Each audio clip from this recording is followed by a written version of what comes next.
Hello and welcome to It's Not So Lonely at the Top podcast. This is a podcast for business leaders and business owners just like you. We're going to be sharing top tips on how to develop yourself personally and professionally. I'm going to be sharing updated podcasts on a regular basis, so please do make sure you subscribe, and I really hope you enjoy today's podcast. Luke, it's an absolute pleasure to have you on the podcast, mate. I'm excited, man. I'm really pleased that you're here, and you've come to a lot of effort to get down to Peterborough from home, and I do really appreciate the effort you put in, mate. So my first question for you is, when people hear coach, gym owner, content machine, they see the output of what you're doing, but what part of your story are they missing that has actually shaped who you are today, mate?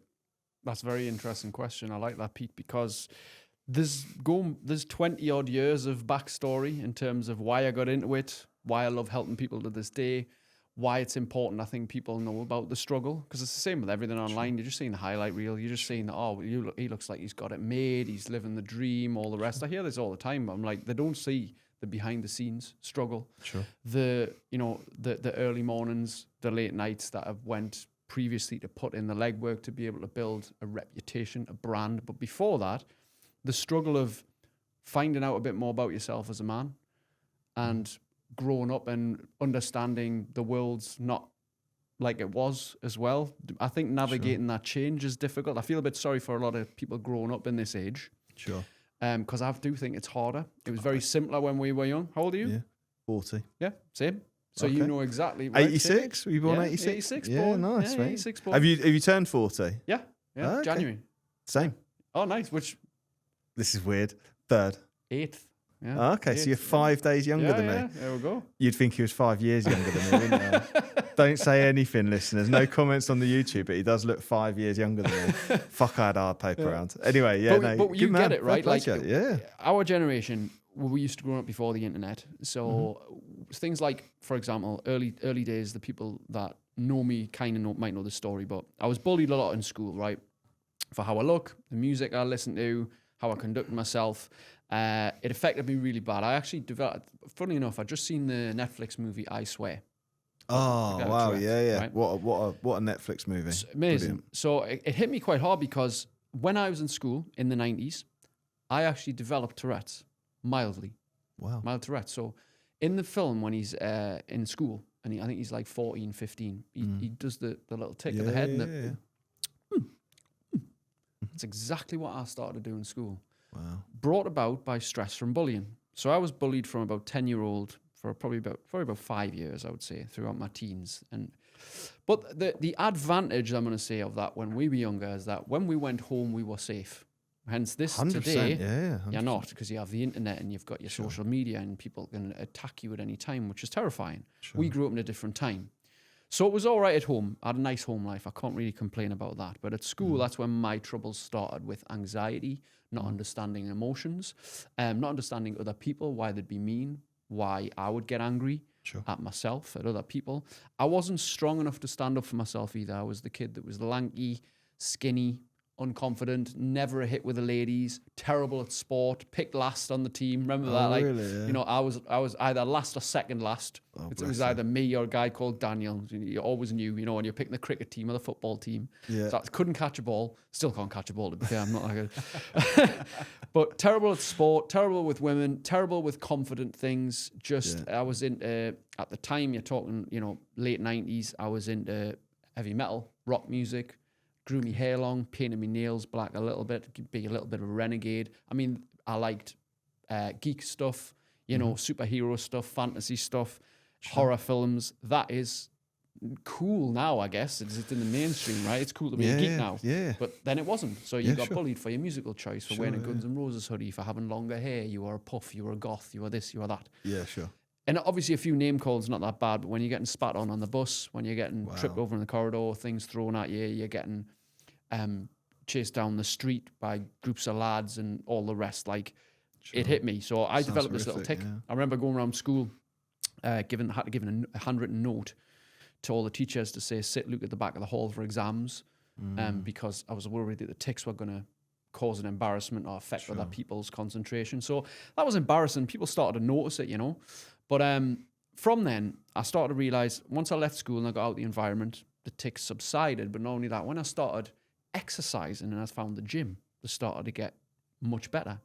And almost, well, I basically say I'm tick-free now. I still have the odd overwhelming, overthinking moment. If I get very stressed, I can have the thoughts come up, but I don't have the involuntary tics like I did. But anyway, that's early story. Yeah. So that transitions into your adult life when you're trying to figure out what you want to do as a job, a purpose, a human.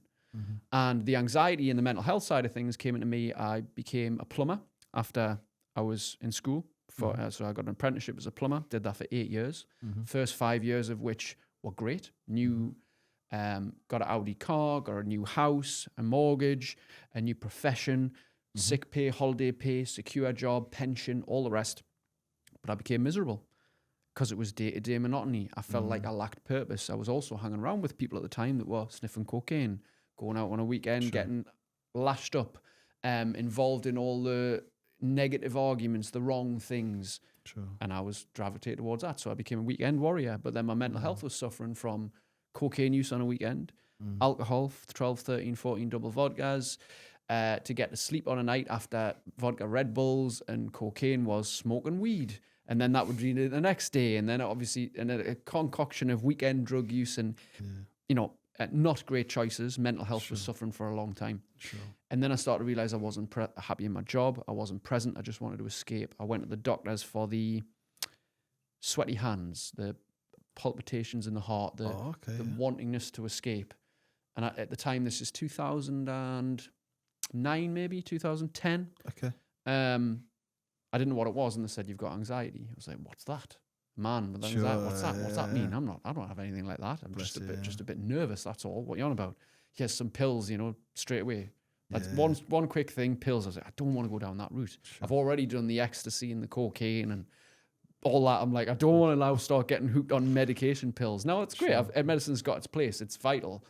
But that started a path of, after suicidal thoughts, after getting to the depths, realizing I didn't want to do my life and my job, a relationship, the body, the headspace that I was in. I was like, something has to change. Then it started this professional and personal development journey. I knew I needed to get out of the toxic environment I was in, but more so, it wasn't necessarily the environment or the people's fault. It was my responsibility. That's what I actually realized is I have to take responsibility for where I'm going, where I'm heading, where I'm putting my focus, my energy, my time, my money, everything else. So I was putting it into everything that was wrong. I was going out on a weekend. I was still spending time with the people who took the drugs. I was still complaining that it was my ex's fault, that I shouldn't have been in this situation, that it was her fault, that she's a bitch. And I was like, hang on, I am equally responsible for everything. So there was this rebuilding process from that very shortened story that I've told you. I started into personal development. I started into fitness. I've always been a fan of the gym since 16 years old. Never sport, was crap at it, but I found the gym, lifting weights, fitness, boxing, running, all that stuff. And I found that when I changed my physical state, I changed my mental state. I understood the chemistry change, the dopamine, the endorphins, the feel-good chemicals. I thought, I can create this on demand. This feels great. And I started to learn about discipline and structure and habits and good diet and all the rest. And I've spent basically the last 20-odd years structuring that into my own life, helping other people do it. And, failing a lot of times along the way. But ultimately, that's what people don't see is the story behind the efforts. And the reason why I'm so driven right now is because I've been through a lot of pain, been through a lot of discomfort, been through a lot of aggravation, challenge, overwhelm, anxiety, depressed thoughts, frustration, suicidal thoughts. And now it's to the point where not only do I understand how it works, chemically, emotionally, biologically, physically, spiritually, I understand the impact it has on other people. So what gets me going now is the fact that I've been there, I've done most of the stupid shit, but I know the solution, which helps me drive forward. And everything that you watch and look at me doing now is for the benefit to help other people. But first, I do me. That's what people don't realize. I'm not people pleasing. I'm serving others from a place of filling my own tank first. I put my oxygen mask on first. I fill my own tank up. I'm ready to go and I'm ready to serve you.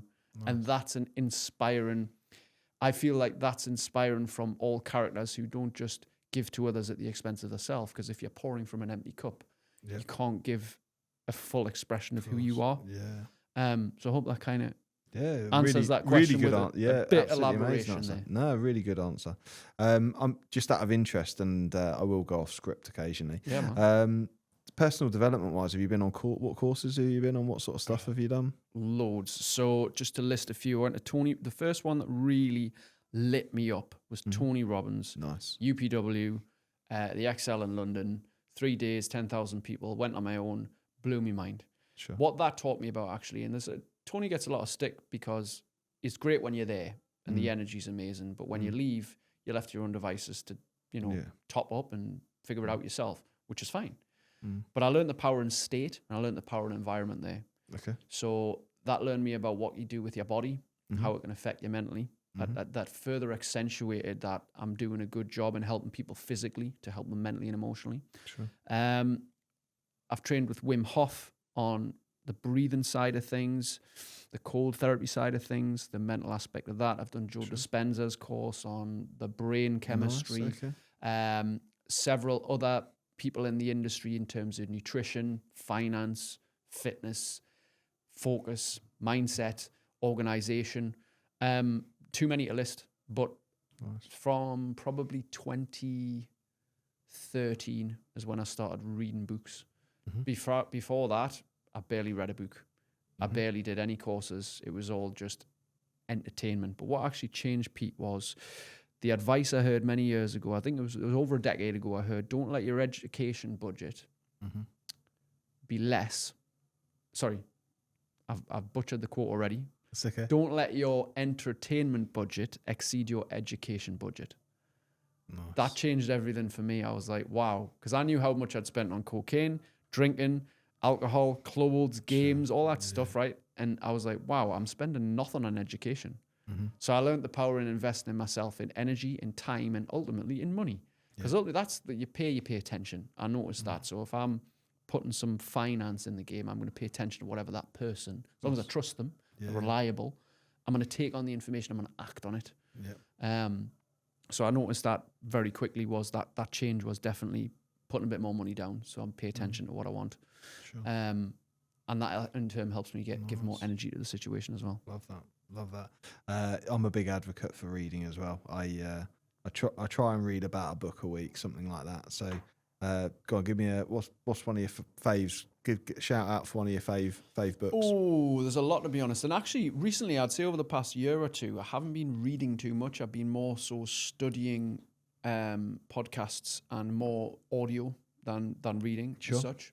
Okay. I do more writing than reading now. Nice. I write several times a week, wrote 2 books. I enjoy the creative side of expression now rather than consuming. Yeah. So I try and consume less and create more as much as I can. Book-wise, ones that stick off the top of my head, Who Not How, I think it's Benjamin Hardy. Oh, that's a great book. Great book. Yeah. That's more of a recent one that I think I read that about 3 or 4 years ago. Yeah. I do love, although I haven't visited it for a while, but it's the only book I've read 3 times, Conversations with God.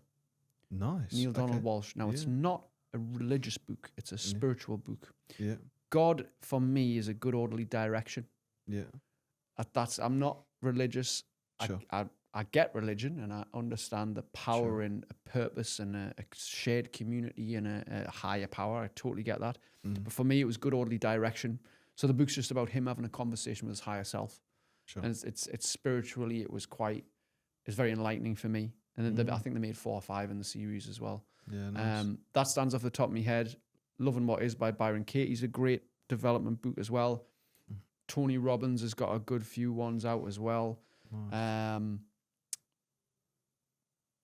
Again, some of the older school development ones like the Chimp Paradox comes to mind. Nice, yeah, really good. Yeah, that's a really good introductory book, isn't it? Yes. The Chimp Paradox is really good. Like, if people are listening today and go, "Oh, I've not really done much personal development," Chimp Paradox is a great starting point for people. Yeah. Isn't it? They're probably not going to go straight into Conversations with God, for example. That's a bit more like, I've been doing this a little while and sort of working their way through. But yeah, really good, really cool. Yeah. Okay, fantastic. You've built a reputation for no-nonsense thinking. Where's that edge come from? And what's life have to teach you the hard way before it stuck? So there's a couple of ways that you change. and I noticed this, you don't change by hearing what you want to hear. You change by hearing what you need to hear. Sure. And often it cuts like fuck. Yeah. And it's like, oh, I needed to hear that though. Yeah. Ouch, that hurt, but I need to hear that. Like I've heard from so many people, like when they get called out on the weight, for example, sometimes it's the best thing that could ever happen. And sometimes like, I do actually need to sort myself out. Sure. Or you get you let someone down and they really despise you for it. And you're like, shit, this is actually, I feel really bad. I needed to learn that then. I didn't want to hear what they said or how it made them feel, but actually I need to raise my standards, you know? So I think change comes from a few things. Number one, hearing what you need to hear, not what you want to hear. Sure. Also, when the pain of staying, the pain of change, the pain of staying the same, becomes worse than the pain of change. Nice. Yeah. So staying the same is like, this is worse. I have to change. Sure. Like that's when the tide turns, that's when it's like, well, I'm willing to more or less do it and try anything right now because where I'm at is living hell. But sometimes as well, known hells for people are more appealing than unknown heavens.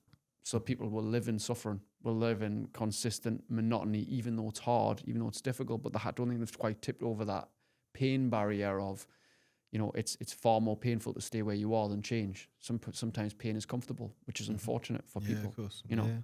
But yeah, the straight edge talking thing, like for me, it was hearing what I needed to hear and understanding how much that really impacted my behavior. Even though it hurt, I was like, well, yeah, I do need to step up. But there's times in your life when I think, I am a believer that everything happens for you, not to you. Of course. I think good, bad, and in between. I think when challenge comes your way, you either see it as a challenge or you see it as a problem.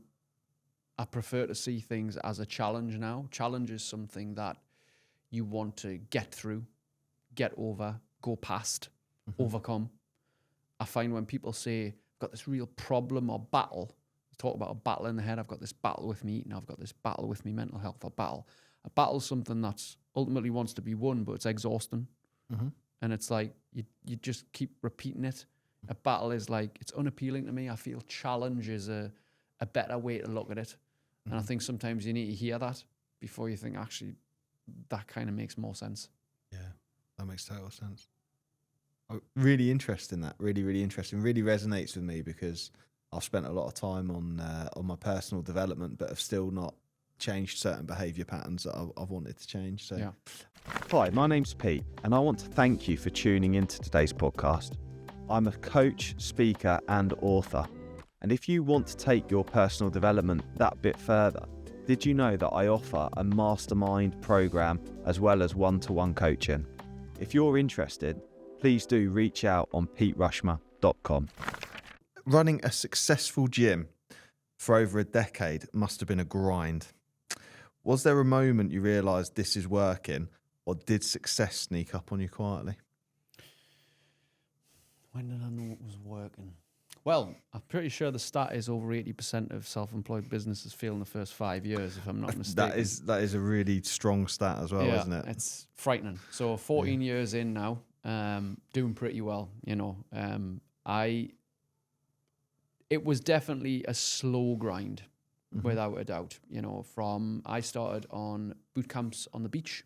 Okay. So literally outdoors with a tiny little speaker, which was like £100, and 6 clients. I love that, man. I love seeing how businesses develop. Yeah. So it from was the from very there start. to it's amazing. It did that for about 6 months, I think. Then a function room of a pub with sausage rolls on the floor. And, party poppers from the night before. Did that for about 6 months. Yeah. Feet sticking to the carpet. So, that was the pub. And then eventually I got a gym, which was just a warehouse. It was an empty warehouse. And now it's, if you look at it, it's bright and colourful and lovely and all the stuff that we need. And we've got a great community and thriving. But it hasn't been without its ups and downs. With COVID and that, obviously forced to shut. But we adapted and went straight to Zoom immediately. Okay. 70% of our clients stuck. And we've even got clients now who do Zoom from COVID, and we'll still do it right now. So COVID was a great thing that happened to us because So do you do that like hybrid then? Do you do that so you've got people in person and you've got people remotely as well? Yeah, literally hybrid. Same time, same exercise. They just need a kettlebell to follow along at home at the same time. That's really cool, man. So that's really cool. And I'm just really interested. Sorry to the listeners, I'm getting selfish here. From a tech perspective, how do you set that up? Have you got like tech for it? If that makes sense. It's very simple. It's a laptop, microphone, and a big TV. Yeah. And a couple of cameras around the room. And it's literally just log in Zoom live, and the energy. I've actually done it as well because I've been away on hotels and stuff while my missus is covered. Yeah. And I've experienced it a few times. Nice. And like I'm in a hotel room and we're doing a bit boxing, press up, squats, stuff. And I'm like, this is class. I can feel the energy even though I'm not in the gym. This is from me as well, who's like on the outside with my thing. And I'm like, this is mint because you can do it anywhere in the world. From a hotel, from your garage, from your bedroom. And it's so convenient. Set days, set time, structure and routine. So brilliant, yeah. And I'm a big fan for group training. So I was saying to you on the car over here from the train station, so I go to David Lloyd, which I know is like a corporate type gym here in Peterborough, but I love a group class. I love the energy. I love the energy of doing a group session. You know, we like a boot camp or even like a spin class or whatever it might be. But that energy is really good and having that accountability. So I love that. Absolutely. Yeah, I love that. Really cool. Excellent. So you talk a lot about self-respect rather than motivation. Mm-hmm. When did you realise that discipline? And it's an interesting question because one of my quick fires at the end is discipline or motivation. But I sort of picked up from when we were prepping that for you, discipline beats motivation. So the question, because I've made a ham fist of it, is you talk a lot about self-respect rather than motivation. When did you realise discipline beats motivation? When I realised the amount of times that I didn't want to go to the gym, but I did it anyway. And then I sort of, over years and years, you start to realise, actually, if I just, Joe Rogan, I remember there's a Joe Rogan viral clip that went where he said, if I only went to the gym when I felt like it, I'd be fat as fuck. That's it. And that's like, that's most blokes. And that's most people. And so there's so many times I didn't want to do it and I did it anyway. And I thought there's something to this discipline. But on the subject of discipline, do you really need to be disciplined if you enjoy it? Well, that's the thing, right? If we're doing the things that we love, then we don't necessarily need to be disciplined.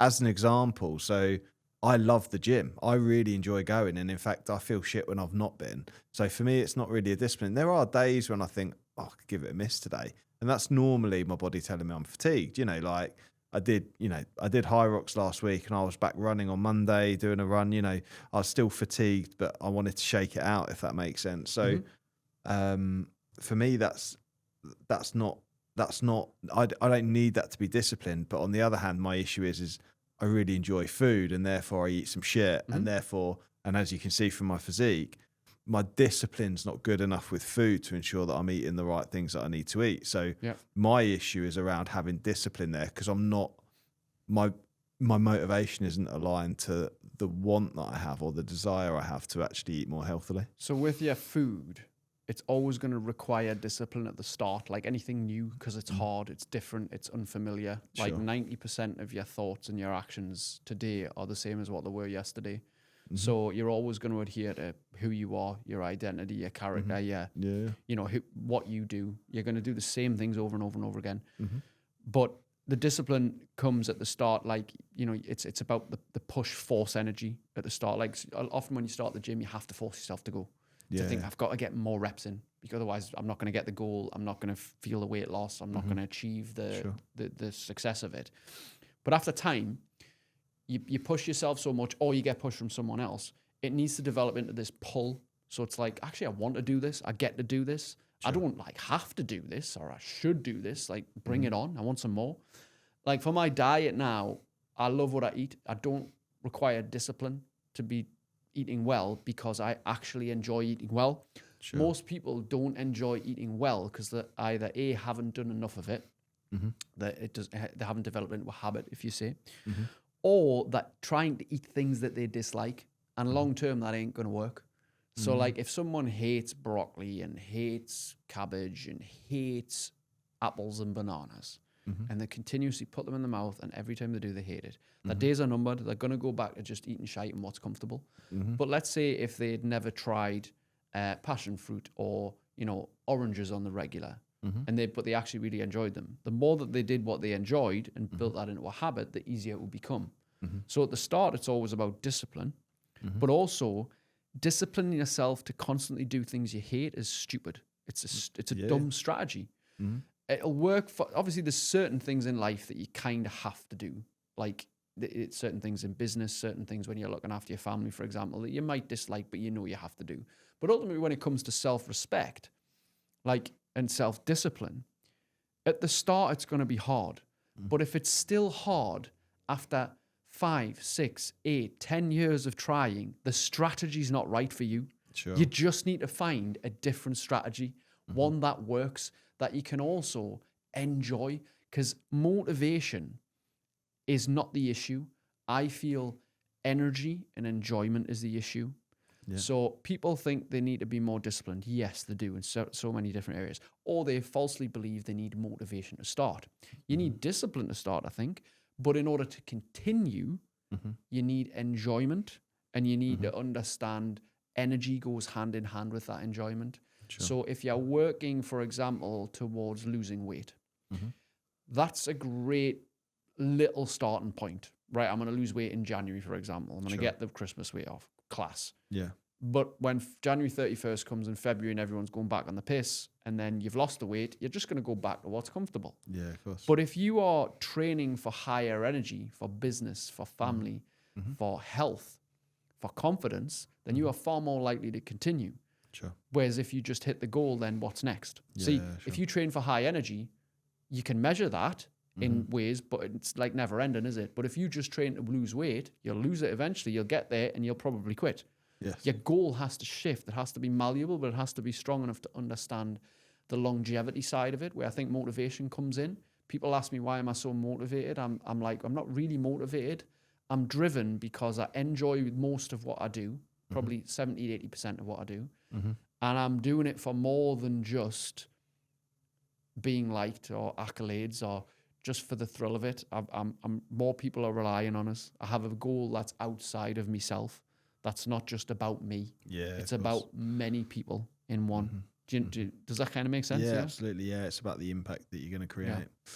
And I think it's really interesting the perspective you have around the motivation discipline conversation, because you're well structured in the way you think and see that, and I strongly agree with it. I often talk to my clients around like push and pull motivation, and you're right, people sometimes need that push to start going, which is maybe the difficult, awkward conversation, or someone going, Pete, you're getting a bit fat, mate.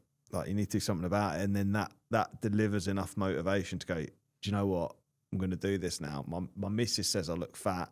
That's not great. Let's make it happen. Yeah. And that's that push thing. But the issue is with the push motivation is you start to make progress. And the issue is if you're trying to run away from something that's pushed you, you start to get to a point where you get comfortable, where you've had some results, so you're no longer feeling the pain of the push.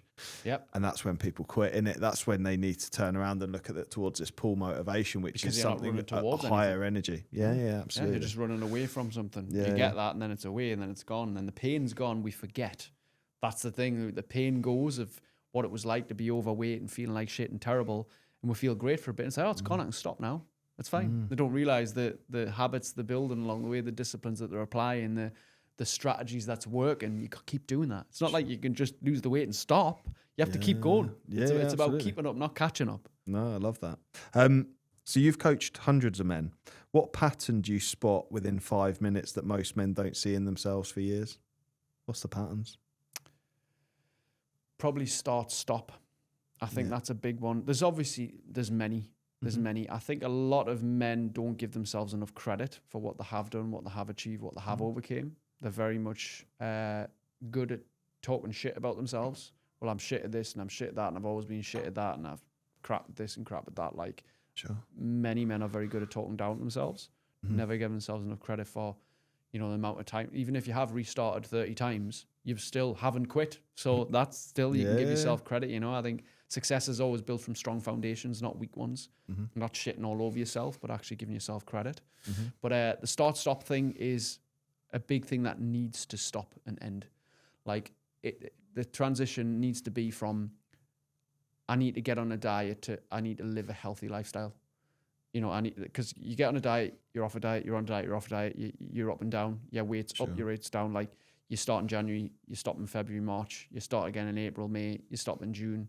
You know, like, it needs to be a way of living, like habitually structured process. Because people think that structure and being accountable and rigid routine is restriction, but structure is freedom. Because if we have set days, set times, and set things that we do that are useful to our life, it frees us up in terms of having more energy, frees us up from the negative thoughts and the bad habits that can creep in. It frees us up with more positive emotions and less negative emotions when we have structure. Structure is freedom. But if we keep breaking that and just do a bit here and start for 3 days, stop for 2, you know, start for 4 days, stop for 9, you know, in and out, dipping the toe in and not be committed to the longer term process, then that completely shifts massively. And people don't realize the impact on that. They can't see health and fitness as something that's seasonal. It's something that's lifelong and has to be. If you're training for longevity to grow up with your grandkids and enjoy another 20 years of life, because let's be honest, if you're fit and healthy, you could literally last another 20, 25 years. That could be enough to have way more experiences of the world, way more time with your loved ones, see your grandkids grow up more, see your children grow up more, have way more fun, you know, and squeeze the most out of life. Because there'd be nothing worse than getting to, this always hits me, Pete, like, imagine getting to 80 and just thinking, I wish I'd lived a different life. I wish I'd looked after myself more. I'm tired. I can't be bothered anymore. The last 10 years have just been in and out of hospital because I haven't looked after myself. Rather than hitting 80 and go, still got time in us. I'm still looking forward to the next one. And you're climbing mountains and you're going to the gym. Yeah, you'll be slower and you'll look a bit older and you'll not be as physically strong as what you were, but you're still mentally sharp and all there. Like, that's the goal, isn't it? Look, to get there in another 40 years for us and be like, I made the better choice. I made the way better choice. And you never regret the ones that you do that are positive. You never regret the sessions that you make. You never regret going to the gym. You never regret eating healthy food. You never regret getting into a bedtime routine. And you never regret reducing or quitting alcohol. That's a big one as well. For sure. Love it. Love it. I'm feeling inspired, mate. Good. I'm feeling inspired. Being on the... So you were on the front page of 40,000 newspapers. Yes, I was. That must have been surreal. What was the newspaper? The Shields Gazette. Love that. And the Metro.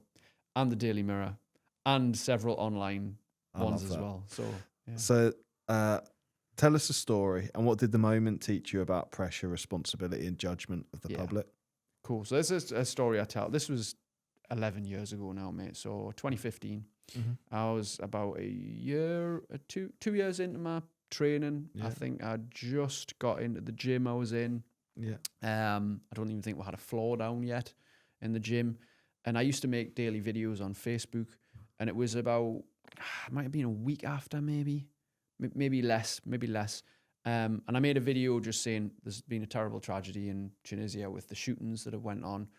And I just kind of said, I kind of gets us thinking, like, you know, what if you had to run away from danger? What if you had to avoid something? And I was like, most people these days would be physically unfit to run away from a dog or, you know, avoid someone who was maybe chasing them or whatever.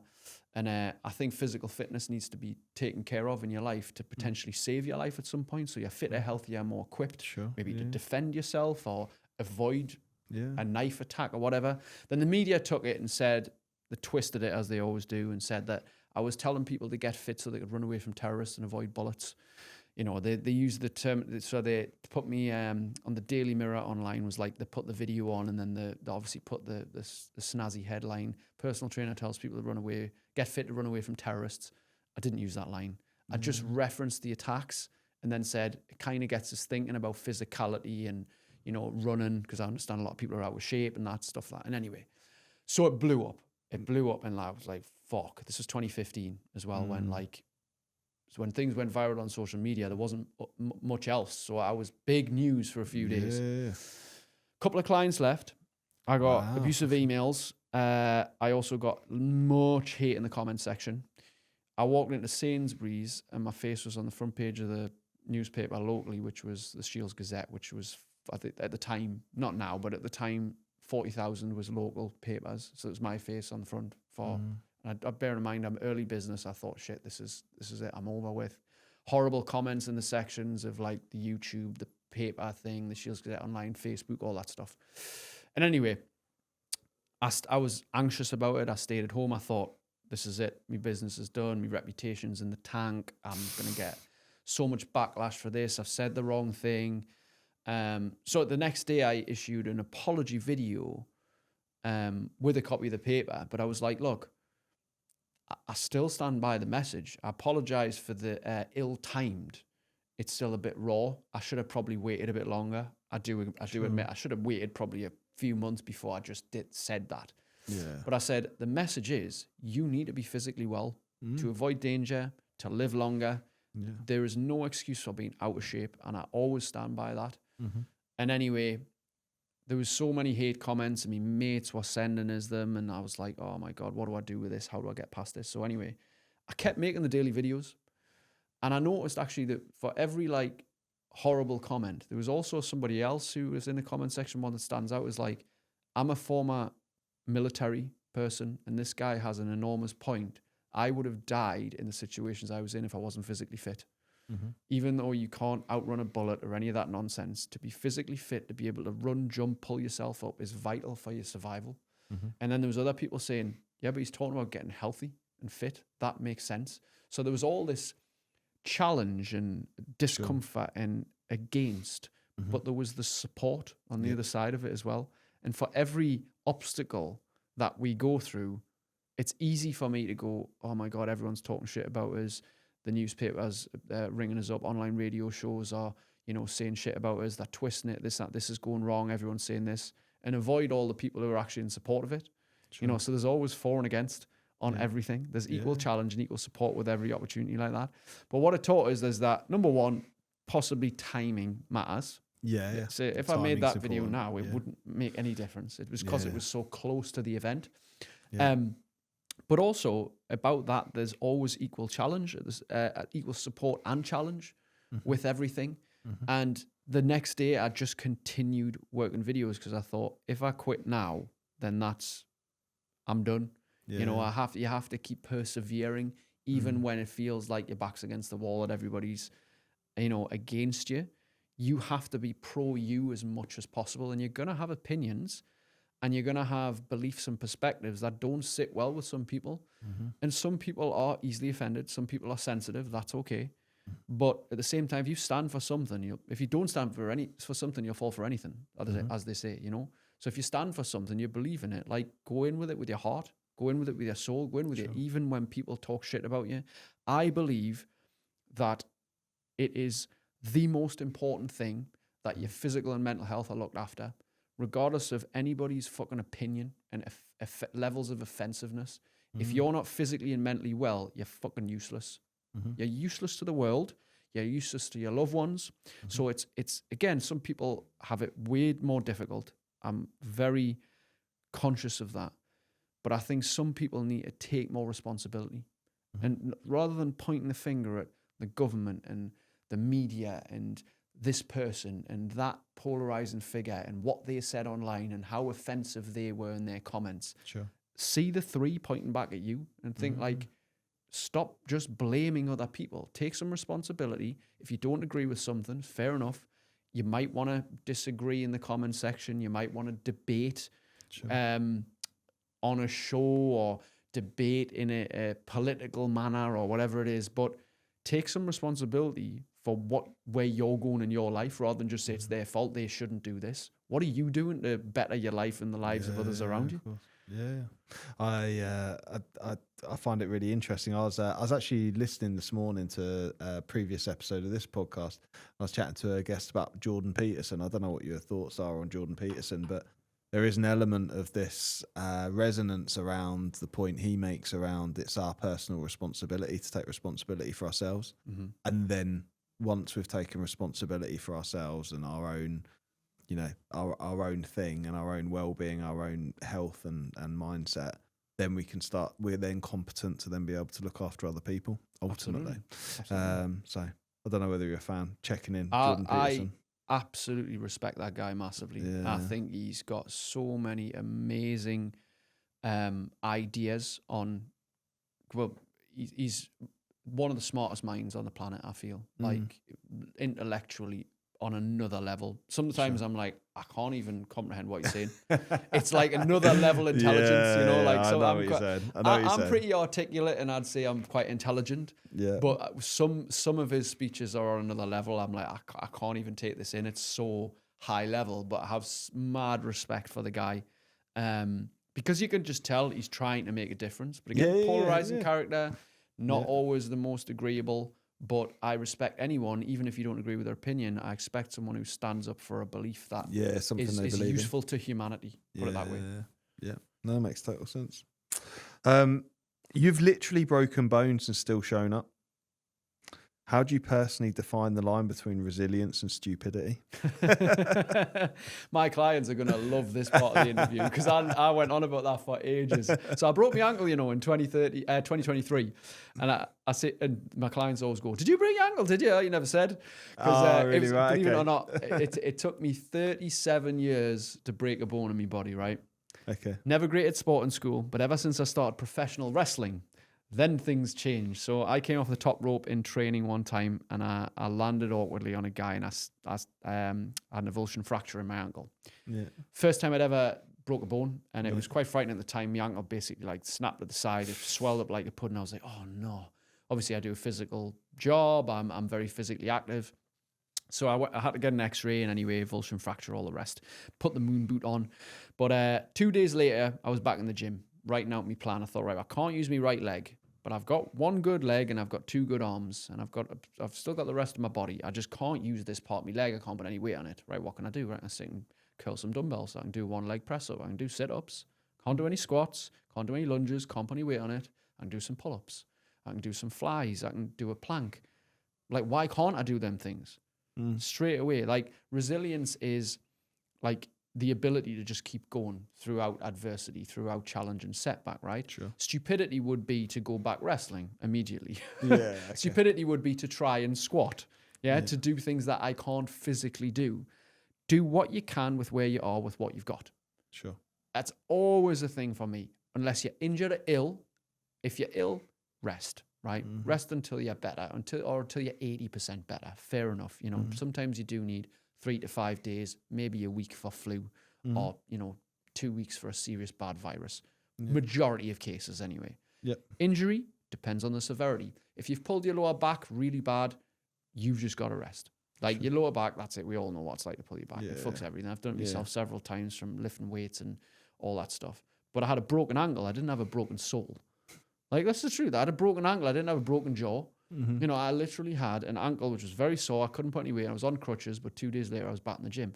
And again, I thought to myself, this is the power in having a purpose bigger than yourself. I had people relying on us. I couldn't then just not train or not do anything when I've got everybody else, and I preach this message. Sure. So, that resilience is literally, I think, doing what you can with where you are, with what you've got.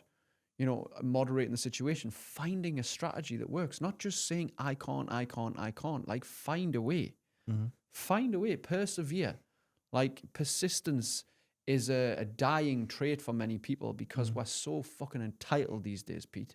Mm-hmm. We're so immediately gratified that any kind of work for most people is like, oh, later, tomorrow. And then if some setback comes, oh, well, I can't do that now because I've broke my toe. There's nothing wrong with the fucking rest of your body, yeah? So that's my take on that, mate. Oh, mate, you're a bit of fun, you are. I love it. My next one's, so you're talking about persistence. I'm going to talk about consistency. Yes. 1,000 back-to-back Facebook Lives, that is some consistency. Yeah. What were you really proving to yourself during that run? So I started doing Facebook Lives in, I think, 2015. Mm-hmm. I think it was then. I started to call it the Daily Boom. It was just like a high energy Daily Boom episode, and I just started talking about mindset and fitness and all the rest. I can't remember how I come up with 1,000 idea. Maybe it was just like off the cuff thing, because I was I came from being a plumber to going into personal development, fitness, and the internet when things were early in Facebook and viral stuff and everything, and everyone talked about consistency. They talked about getting yourself out there. So I thought, I've got to do something to stand out. Sure. So the idea of 1,000 Facebook Lives came out. At the time, Facebook Live was the thing that people did to try and get a bit in it. So I started to label them as well, hashtag 001, 002 all the way, and I got to 1,000. And then I kept going until about 1,200, I think, something like that. I missed 2 days when my cat died because I was distressed and distraught. My cats were my life. So my cat died, but actually after the second day I got on, I just cried at the beach. I was just so emotional, you know. And I said, I'm getting back to these videos. I've missed 2 days. I'm gutted with myself, but I've been so emotional. I haven't been able to turn the camera on. But anyway, those were the foundation, I believe, now of my success. At times, nobody watched them. 1 like, 7 views, you know. Some days, there was 74 likes, 7,000 views. Wow. It would just depend. I would turn the camera on and just chat shit. At any time, at any place, whatever I was doing. There would always be different. Like I'm just sitting having a cup of coffee, just thinking, you know, I should probably do this video today because I said I would do it. I'm going to do it anyway because you know what? When you say you're going to do something, you should do it. So anybody that's watching this, you know, stick to what you're going to say. I'll see you tomorrow. Or the next day I might be like, I've heard this new quote now. Then I go into deep on why it was cool and part of my life, that kind of thing. Or, hey, I'm in the gym here. Here's what I'm doing. So 1,000 plus, and then I kept going to about 1,200. I just stopped labeling after that. Then I just kept doing content. So that solidified that I'm a person who can be consistent. It wasn't about perfection. It wasn't about properly edited quotes. There was no subtitles on it. There was no proper lighting. It was just me and me phone. Sure. Consistency beats intensity every fucking time because it's the person who can keep up always beats the person who plays catch up all the time. It's easier to keep up than catch up. And I heard that a decade ago and I thought, wow, that makes sense as well because I used to get so stressed that I couldn't keep up. So I was playing catch up all the time. And I realized actually if I stopped trying to be intense and like always on it and 10 out of 10 and all or nothing as a person, I'm all or nothing me. I was egotistical and prideful in my all or nothing approach. Then I realized the all or nothing's not serving me. What if I could just be a little and often? Like with fitness, you don't have to be all in like 6 trainings a week, tracking your macros, calories on point, step count up, bedtime. Like just do a little and often. Like today, if you don't get any vegetables in, tomorrow, get some fucking vegetables in. Today, if you've done 3,000 steps and you've just sat behind a desk, tomorrow, get off your ass and go to the gym. Today, if your bedtime was late, tomorrow, get to bed on time. It's little and often. It's not perfection. It's progression because progress equals happiness. Nice. There's no progress without struggle, though. This is what people think. When they're all or nothing, they're doing it, they're motivated, and things start flowing because they're putting in more effort, right? So they see things happening, they're like, yes, I'm on it, I'm motivated, my energy's up, it's great. Then when struggle comes, they think, well, this shouldn't be happening. It's kind of against expectation. Sure. So they often resist the struggle, go back to what they used to, catch up later. But then there's this cycle of start, stop, which is what we talked about before. But then that kills momentum, kills results, kills progress, which ultimately means they're not happy. So most people are unhappy, not because they're not seeing results, just because simply they're inconsistent. And they have this idea that need to be all or nothing. I honestly believe, mate, that one of the biggest things that I did in my life was change from an all or nothing person to a little and often. And now I do, you know, some days I go by and I don't get any vegetables in. Oh my God, I'm a health guy and a religiously disciplined person. You didn't eat any vegetables yesterday. And guess what? Some days go by and I don't go to the gym and I've had 3,000 steps and sat down all day. Oh my God, the world's going to end. No, I'll just do it tomorrow. You know, if I don't do it the next day, I'll do it the day after. But my standards usually, Pete, are don't go longer than 2 days. The third day, it's time to fucking get moving. Get your ass in gear. Don't go longer than 2 days. Some people go months and years. Have your standard, whatever it's like for you. You know, 48 hours, 72 hours, maybe whatever, but have your standard and then you say, right, it's not about perfection 7 days of the week. It's about progression more days of the week than not. Love that. That's a bit of a bombshell. Fantastic, mate. You've written 2 books and produced relentless content, as you've just said. Do you see output as a discipline, a coping mechanism, or a moral duty? Oh, that's a good one. I think all three. Nice. Yeah. I like the discipline of doing it when I don't feel like it. Sometimes I produce my best content when I'm like, just get it done. Did one on the train. I was like, I can't really be bothered. It just, I was coming, but then I was like, no, I'll do it. And I got in. I was like, that's really good. I'm glad I pushed myself to do that.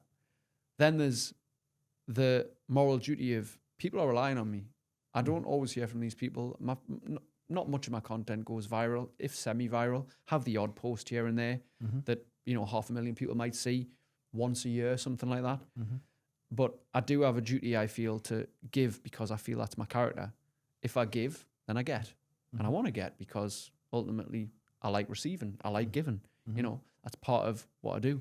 But I think it's a combination of all three of those things, mate, if I'm honest. And it also helps me output my feelings in a more constructive way as well. Because sometimes if I'm feeling low, I can put that in a post, I can put that in a video, I can put that in a lesson, and people resonate with it. Like, I'm a firm believer as well as being as real as possible online. The unfortunate truth is, I was watching a video, up scrolling something the other day, and I was like, wow, this is the unfortunate truth of today. I know we talked a little bit about this earlier, but the internet doesn't reward hard work. It rewards attention. Yeah, and that's so fucking sad, man. Because I work hard, you work hard. Grafters know they work fucking hard and they get hardly anything on socials. A lot of us, like 90% of us, the ones who get the most are the ones who have the most attention with their asses out, or they do something stupid or violent or, so controversial just for the camera. And I'm like, us behind the scenes are working hard and the algorithm never plays in my favor. We don't get the exposure that really we deserve.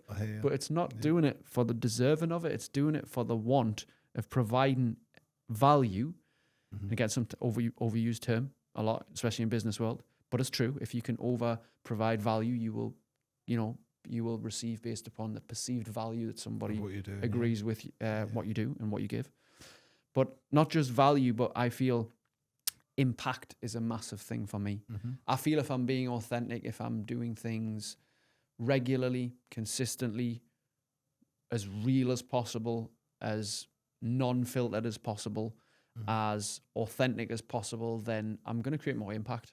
And I'm going to be polarized in some way. Some people will hate it, but I'd rather some people hate it and some love it than just be, that's nice. Just that's vanilla, all right. yeah. Vanilla is, that's not good.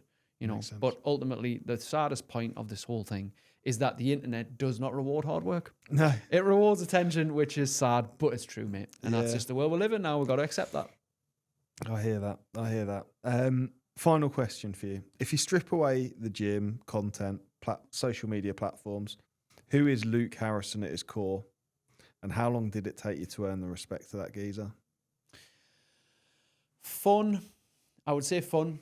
I love having fun. I'm not, many people might say because I don't drink now, I don't smoke, I don't take drugs, I don't stay up late. I get to bed at 9 o'clock, 7 nights a week. I get up at 5, 7 days a week as well. Nice. Unless I'm at a live gig, then that's different. Yeah. Man after my own heart, I'm the same. 9 till 5, mate. Yeah. And many people would view that as boring. But I have a lot of exciting energy in my life. I have a lot of exciting experiences. I enjoy being around people. I also enjoy my solitude as well. I would say I'm fun. I would say I'm kind. I would say I'm compassionate. I would say that I enjoy the simpler things like they used to be. Like little things like physical media. I'm from the 90s kid, so I enjoy looking at DVDs in the secondhand shops. I like playing on my PlayStation. I like painting miniatures. I like doing fun things, having board game nights with people. Nice, yeah. Obviously, I love the physical side of what I do. But let's say if the internet was gone, let's say as a person, because a lot of people would be fucked without the internet. Some days in my head, I'm like, it was such a nicer time in the 90s, the early 90s, when you had that, you couldn't just press a button and the things would happen. You had to work for things and look for things and have the mystique and the intrigue. That was huge. But now we're just like, I want to know an answer to something. I don't have to go to a library. I don't have to ask around. I don't have to call this person. I can just press this button or speak. I don't even have to press. I can just say, hey, tell us this, and it'll give us everything I need to know.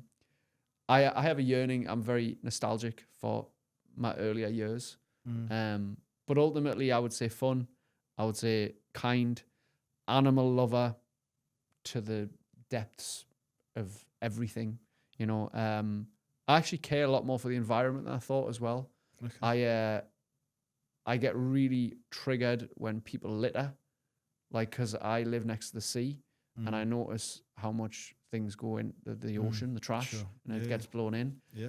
So I'm like, now even a tiny little thing I will not drop. I'll wait for a bin, you know, like that little thing. Like I think sometimes I care too much, you know, it aggravates me. Sometimes I can feel myself getting angry at like mistreating of animals or children or the environment. I'm like, oh. But that's just because I care, you know. So I think that's probably what comes to mind in terms of answering that question. If the internet was gone, if the gym was stripped away, I think that would be me, to be fair, mate. I love that. Time for 5 quick-fire questions. Yeah. Quick-fire questions, quick answers. Do I have to answer these in one word? Or? Yeah, well, just as quickly as you can. Okay. How do you develop yourself? Relentless consistency. Love that. 3 tips for success. Bedtime, movement, and introspection. Love that. Advice for your younger self. 1 piece of advice for your younger self. This question is frustrating because I always think you need to fuck up loads before you actually sometimes the fuck ups you have the most fun with earlier. But no, advice actually, if I was to do one thing, save 10% of your income earlier. Nice.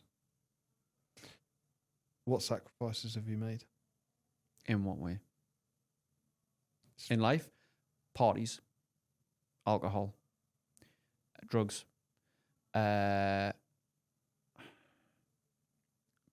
late bedtimes, I guess. Yeah. I'd say that's probably the things that come to mind mostly, actually, now. And then my final quickfire question, which I think I already know the answer to.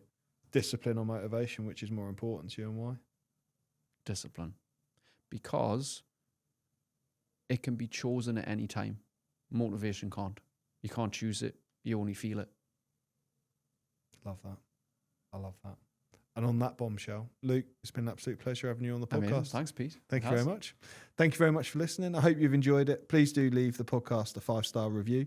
And I might have a short episode for Luke on another day as well. So stay tuned for that. Speak soon. Thank you. Bye-bye. Thank you for joining us on today's It's Not So Lonely at the Top podcast. We really hope you've enjoyed today's podcast. I'm absolutely delighted that you took the time to listen, and I really hope that you'll subscribe to ensure that you receive future episodes too.